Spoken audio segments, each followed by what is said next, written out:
Hello future buyers in Loka Bahay. So for today's video, for today's vlog, dito po tayo ngayon sa Casa Suerte. Yan po. So shout out po sa lahat ng buyers namin dito sa Casa Suerte. For today, mag-update po tayo. Ano na nga bang status or construction status ng Casa Suerte.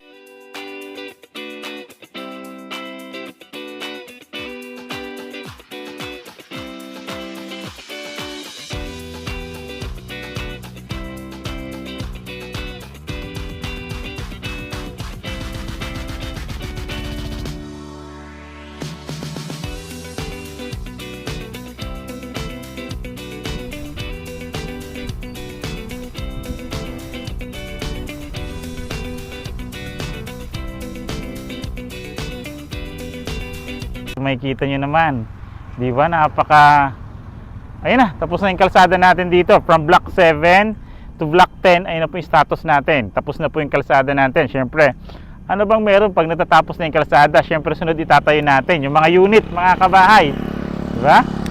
So yan, before pala tayo magtuloy-tuloy sa update, Randy Salvador, of course may si Julian Salvador. This 2024, kami pa rin po ang susi at tulay tungo sa pangarap nyong bahay. So yan, yun yung update natin. Kung makikita nyo naman, block 7 to block 10. Ito na yan. Tapos na yung kalsada natin. Of course, sa kabila naman. Yan. Sa kabila naman natin, yung from block 1 to block 6. Kita nyo po yan. Dine-develop na rin po siya. Nag-i-start na rin po tayo ng land compacting dito. Naglalagay na tayo ng mga drainage natin. Diba? Kaso makikita nyo po, mga kabahay, kung magtatanong, ayun po. Nakikita nyo po yun. Ayun po yung Kapitolyo ng Cavite po. Ayun po yung magiging provincial capital ng Cavite. So ayun po, halos tanaw lang po, walking distance lang po to from Casa Suerte, di ba? Maraming salamat po sa lahat ng buyers namin nagtiwala dito kay Casa Suerte. So, ito na po yung update. Siguro by July, start na tayo magtayo ng bahay dito, especially dito sa may from block 1 ay from block 7 to block 10. Ayan. So yan, didiretso pa rin po tayo mamaya doon sa pinaka house model natin para makita nyo pa rin po sa mga naghahanap ng bahay dito sa 13 Martires Cavite na complete finish turnover, may concrete side fence, may solar panel. This is your chance, mga kabahay. Tara, punta naman tayo ngayon sa pinaka house model.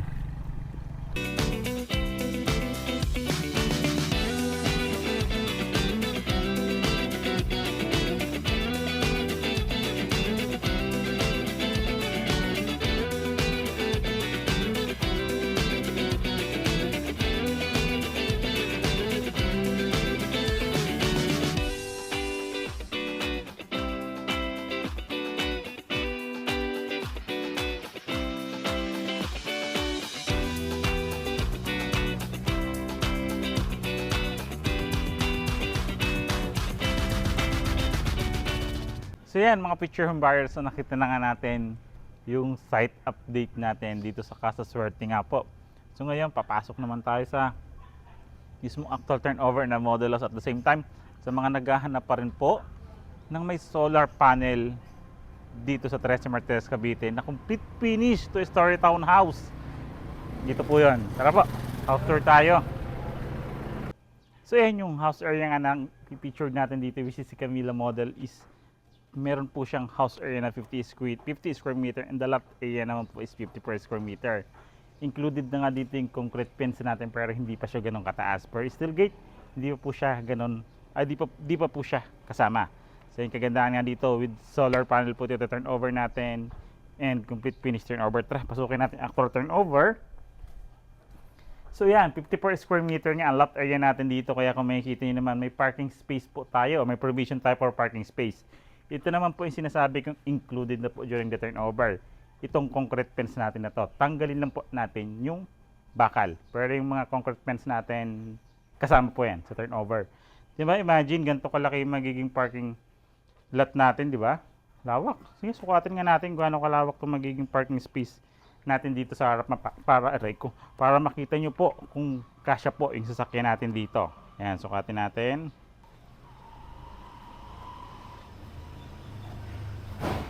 So yan po, yung lapad niya po is 3.9 meters. Din yung haba niya naman. Yan. Yung haba niya po is 4.9 meters. Almost 5 meters na. Imagine, di ba?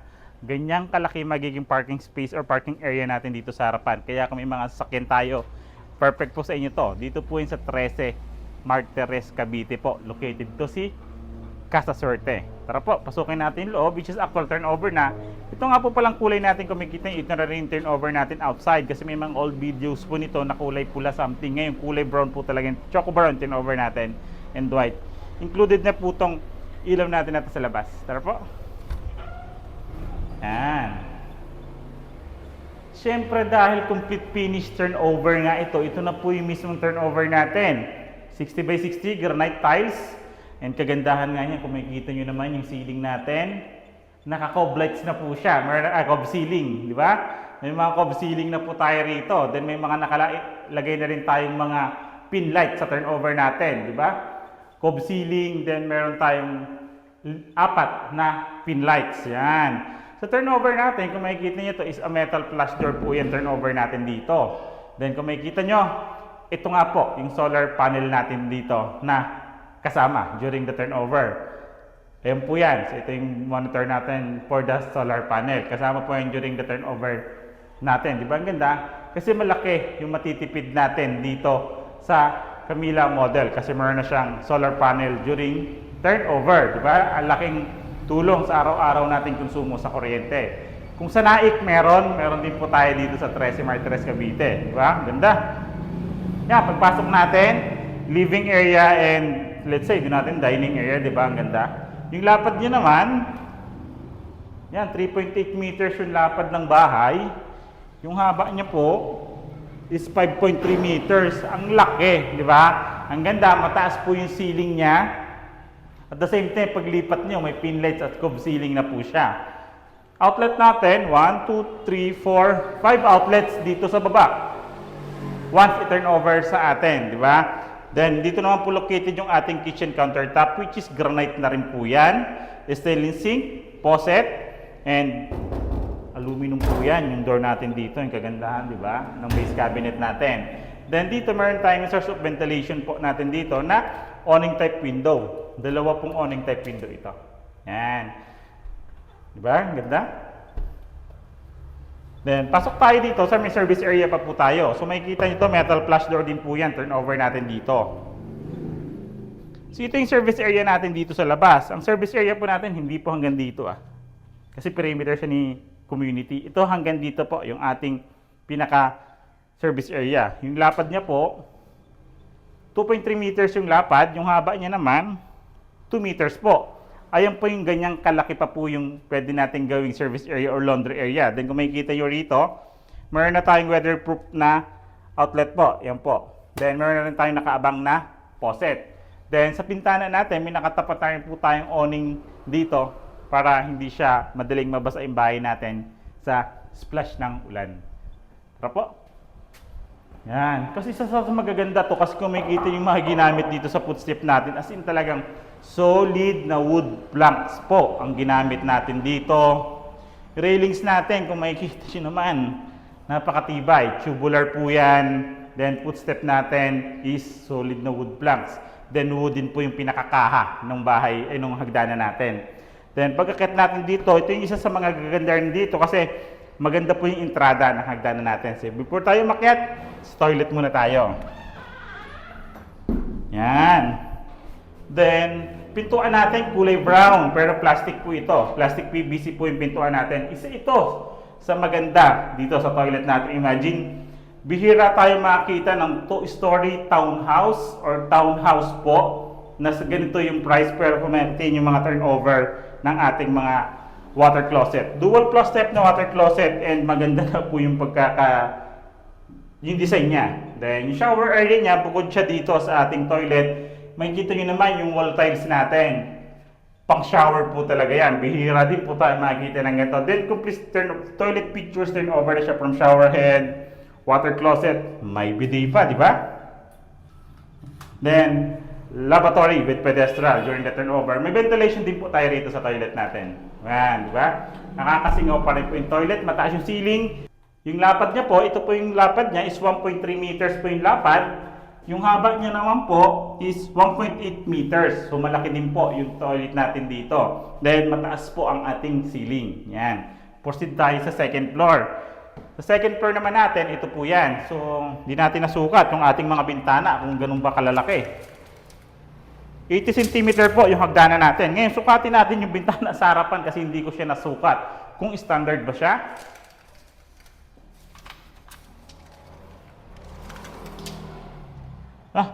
130 cm, di ba? Ang laki ng bintana. 120 cm naman yung taas. Yung lapad niya is 130 cm. Sliding windows, aluminum frame po yan. Tara.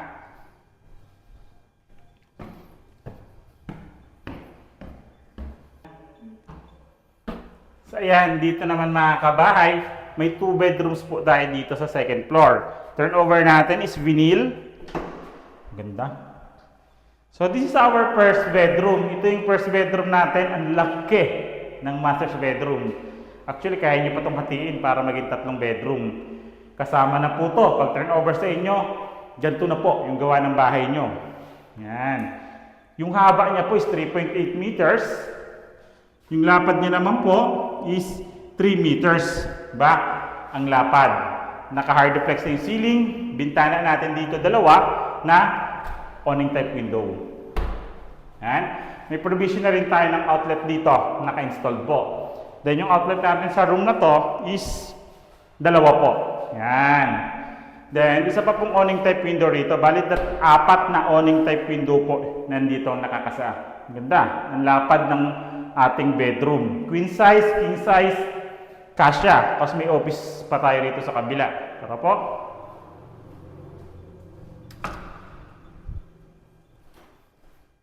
Ito naman yung ating second bedroom sa ating anak or pwede nating guest room, di ba? Yung haba niya 2.9 meters, almost 3 meters na rin. Yung lapad niya naman is 2.8 meters, di ba? May hard deflex na din yung ceiling. Isa to sa magaganda, promise, dito sa 13 Martires Cavite na pwede yung pagpilian. Bintana natin is a awning type window din. Kagandahan niya yung toilet natin, kung makikita nyo, naka-slab na rin po yan. Ayun. Yan, naka-slab na po yan, yung toilet natin. So, isa sa maganda naman dito.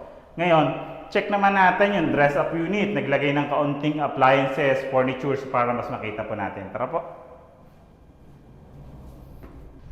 So yan, mga future home buyers. So nakita nga natin yung actual turnover. Punta naman tayo sa dress-up unit. So available din po dito ang end unit and the corner unit. Kung makikita nyo to, pakita lang natin. Pwede pong ganito kalaki yung end unit nyo. Imagine, ganito siya kalawak. Dalawang parking space, dalawang sasakyan. May space ka pa sa gilid. Available po yan dito. Yan.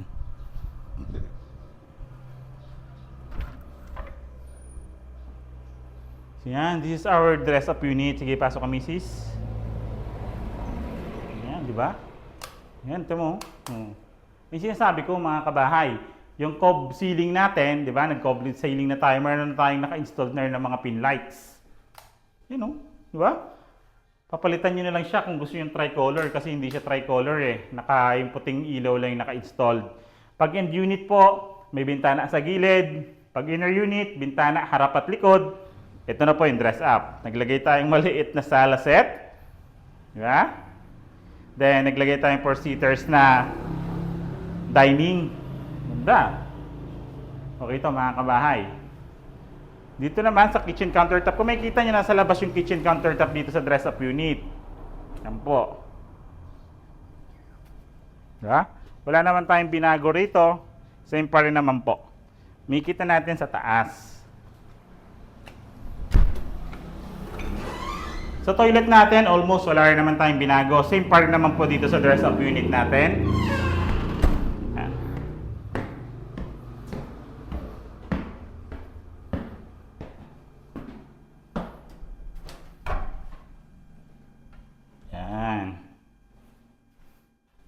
Sa dress-up unit natin, kung makikita nyo, ito yung master's bedroom. Yan, di ba? Kaya lang, double size lang po yung nilagay natin bedroom dito. Pero ang laki-laki pa rin ng space natin. Kung gusto niyo daw po mag-breakfast in bed, di ba? Ayun po yung tema nito, breakfast in bed. Yan. Second bedroom. Second bedroom, wala naman tayo pong binago. Same pa rin po, mga kabahay. Pag-usapan natin yung price nito. Available po ito through bank and Pag-ibig Financing. Tara, pag-usapan po natin yung presyo. So ayun, mga future home buyers in Kabahay. So nakita na nga natin si Camila model dito sa Casa Suerte. So quick recap lang po tayo. Lot area nito is 54 square meter and the house area is 50 square meter. 2 bedrooms, 1 toilet and bath, 1 car garage, concrete fence, and meron ka ng solar panel na kasama dito sa Casa Suerte. Look, so ayun po mga Kabahay. So yan, magkano nga ba yung price nito? So available po ito through bank and Pag-ibig financing. Yung computation po from total contract price, ilalagay po namin dito. Total contract price, reservation, down payment term, monthly down payment, monthly amortization. Ito po siya. Yan. So yan mga future home buyers. Naka-flash din naman po yung number namin dito. Smart for WhatsApp and Viber. Nandito po siya sa screen. Mas madali nyo po kayong mga contact or sa aming mga social media accounts, Facebook page, or even TikTok po. Kabahay Rent-to-Own po mga Kabahay. So yan. Kung yan pa lang po yung napapadalaw sa aming YouTube channel, like, subscribe, and pindutin nyo na rin po yung bell button para updated kayo sa mga bagong videos namin. Katulad nito. Again, I'm Randy Salvador. My wife si Julia Salvador. This 2024 kami pa rin po ang susi at tulay tungo sa pangarap yung bahay.